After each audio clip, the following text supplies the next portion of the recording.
안녕하세요. 전별 변호사입니다. 여러분 그동안 잘 지내셨어요? 오늘은 제가 그 기사를 보다가 판결 관련된 굉장히 최근에 문제가 많이 되는 기사를 발견을 했어요. 물론 지방법원 판결이긴 하고 이제 이게 2심이라든지 3심에서 조금 변경될 가능성은 있어요. 그렇지만 현재 지금 있는 사실관계라든지 법리를 통해서 좀 명확하게 일단은 결론이 나온 상황이기 때문에 여러분한테 꼭 소개를 해드려야겠다라고 생각해서 가져오게 된 사례입니다. 최근에 이런 경우 정말 많잖아요. 그러니까 뭐 코로나 때문이기도 하고요. 그 전에 또 여러 가지 사정으로 경제 사정이 많이 어려워지는 회사들이 있거든요. 경영 상태가 어려워지다 보니까 좀 정리해고를 해야 되나 뭐 이렇게 하면서 해고하시는 분들이 꽤나 많으세요. 그래서 그러다 보니 여러 가지 문제가 발생을 하죠. 이게 정말로 사직인 것인지 아니면 해고인 것인지 해고라면 정당한 것인지 부당한 것인지 이런 문제가 굉장히 많이 발생을 하잖아요. 이 사례도 마찬가지였어요.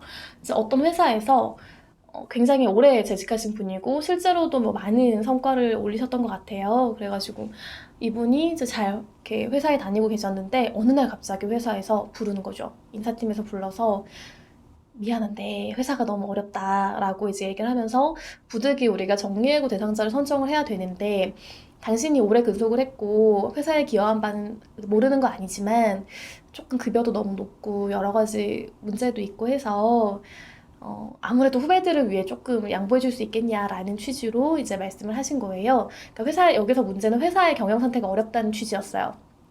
그래서 이분이 이제 고민을 하게 됐는데 실제로 회사의 여러 가지 딜 같은 것들이 좀 많이 밀리게 되고 예전과 조금 다른 거죠, 경영 상태가. 그러니까 어려워졌다라는 게 거짓말이 아니라는 생각을 하게 된 거예요. 그래서 어차피 이렇게 나가게 될 거라면 또 인사팀하고도 친분 관계가 좀 있으니까 인사 담당자 힘들게 하지 말고 그냥 회사 통보를 받아들여야겠다라고 생각하신 거죠.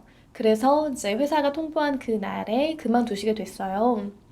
그리고 잘 정리했다라고 생각했어요. 근데 문제는 갑자기 2달 뒤에 이 회사에서 자기 포지션, 그러니까 이분이 계셨던 그 자리에 인원 충원한다는 얘기를 듣게 된 거예요. 그러니까 실제로 충원이 됐대요. 이분이 너무 황당하잖아요. 그러니까 원래는 이 자리에 도저히 누군가를 둘 수 없고 이 자리를 축소하기 위해서 본인을 내보낸다라고 얘기를 들었는데 그게 아닌 거잖아요. 그래서 갑자기 회사에 대한 배신감, 뭐 인사 담당자에 대한 뭐 어떤 그런 마음들이 들면서 확인하시러 가시게 됐어요. 그랬더니 이제 이 인사 담당자분하고 친분 관계가 좀 있다고 했잖아요. 그래서 뭔가 자초지종을 좀 듣게 되셨나 봐요. 알고 보니 본인과 이제 회사 내에서 조금 사이가 나빴던 분이 계시는데 그분이 자꾸 문제 제기를 하면서 이분을 좀 내보내달라라고 얘기를 계속 하게 된 거예요. 그걸 알게 되니까 이제 이분이 너무 화가 나기 시작했어요. 그리고 생각해보니까 뭔가 그렇다면 이건 나에 대한 해고인데 뭔가 해고 절차라든지 해고 사유도 없는 사람이 그렇게 경영 상태가 어렵다는 사실과 다른 말로 이제 얘기를 하면서 자기를 내보냈던 것을 용납하기가 좀 어렵게 되신 거죠. 그래서 소송을 제기를 하셨어요. 그러면서 이제 이 해고는 부당해고다. 그러니까 내가 그동안 지급받지 못했던 임금을 지급해달라라고 청구하시게 된 거죠. 자, 법원이 이 사건을 딱 보게 되었어요. 실제로 봤더니 회사가 그렇게 정리해고를 해야 될 만큼 어렵지가 않은 거예요. 더군다나 이분이 그만두시고 조금 있다가 2달이면 정말 금방이거든요. 얼마 지나지 않아서 이 자리에 새로운 분을 채용하게 된 거예요. 그렇다면은 회사가 어려우니까 좀 나가달라고 했던 이 말은 거짓말인 거잖아요. 약간 사실과 다른 얘기가 될 수 있는 거잖아요.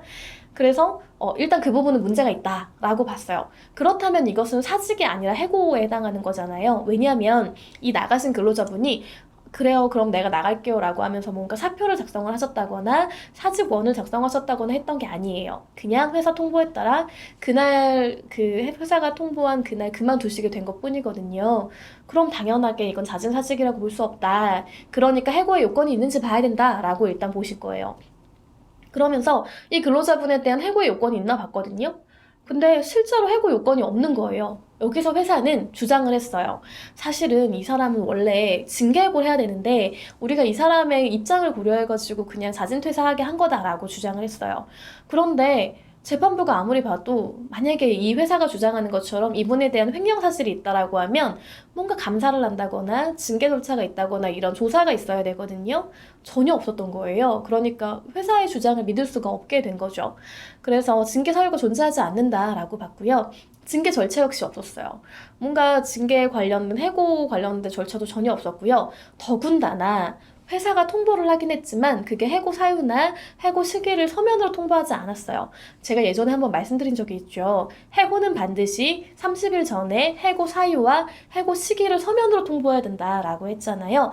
만약에 당장 저 사람을 그만두게 해야 될 때에는, 그러니까 30일 전에 통보하지 못한다면 30일 만에 임금을 지급해야 된다라고 했지만, 그럼에도 불구하고 그 과정에서 반드시 해고 사유하고 해고 시기는 서면으로 통보해야 되잖아요. 근데 이 회사는 그런 것도 지키지 않았던 거예요. 그렇기 때문에 이 해고는 절차도 제대로 지켜지지 않은 데다가 해고 사유도 없기 때문에 부당하다. 그러니까 이분에 대한 그 임금을 지급해야 된다라고 판결하게 된 거거든요.